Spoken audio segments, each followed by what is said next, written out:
Hello, my name is Sara Hackman. I'm standing in Douglas Central in this year's elections. I'm here to answer the Isle of Man Chamber of Commerce think tank questions to 2021 election candidates. My answer to question 1. First of all, businesses need to identify their specific void in their recruitment needs and then work with the government to ensure that the school curriculum is updated to meet the needs and skills that these businesses require. Also working closely with UCM that the courses there can be accessed and are fit for purpose to again provide students with what is needed. More apprenticeships and scholarships should be created in all sectors to help the training in the future generation of business employees, but this should also be offered to not only school leavers but to the more mature person who, although sits on a wealth of life experience, are often overlooked in the recruitment process. To enable this to happen, we need to encourage and carry on with the dialogue between the Chamber of Commerce and government. Question 2. Unfortunately, regulatory burden is needed to keep the Isle of Man recognised as a respected Crown dependency, a well-regulated jurisdiction and a serious player on the global stage. Question 3.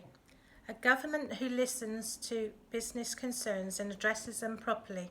This should always be the case, as businesses are flourishing will deliver the economic growth that the island needs. A government who focuses on long-term solutions and strategies in addition to short-term solutions. We should always be focusing on long-term solutions as we seek to solve the climate change problem. A government that supports innovation. Perhaps there should be awards for innovation where businesses could demonstrate how their new ideas would benefit the Isle of Man and its economy. Question 4.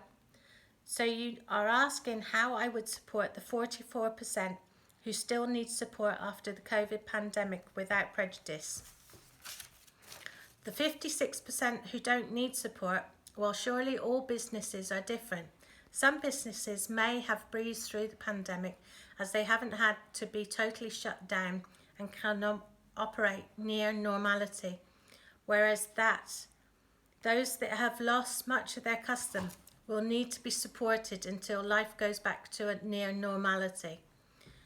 We could support these businesses by other help, not just financially, but by helping them to advertise for preferably rates on Manx Radio, for example. Question 5. I would like to know of the majority of respondents disagreed that they had been positively affected by Brexit so far. How have the minority been positively affected? With that information, consideration could be given on how to assist the majority who have been positively affected. Question 6.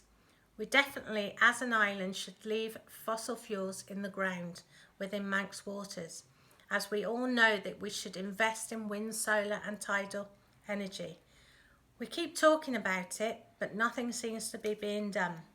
Businesses should start small, like saying no to single-use plastics and then expanding to switching to renewable energies until the government can secure these alternatives. Little can be done unless we insist that new builds are built with energy conservation as the cornerstone of their construction. Question 7. On Tuesday the 7th of September, I will be attending a presentation of UNESCO Biosphere Isle of Man.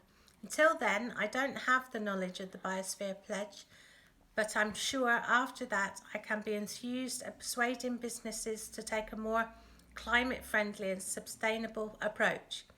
Businesses should be encouraged to enter into the Government Biosphere Awards, as any winners would benefit from the publicity. Question 8.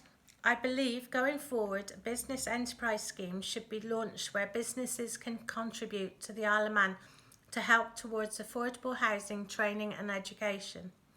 Businesses need to liaise with educators, schools and colleges to specify what they expect graduating student skills to be. It may be that businesses produce champions that can help educate. An example is Junior Achievement, who already go into schools to train students on money skills and how to do a CV and interview skills. Businesses should support more schemes like these and also take sixth form students into their offices for day release and work experience. That concludes the answers to my questions. Thank you.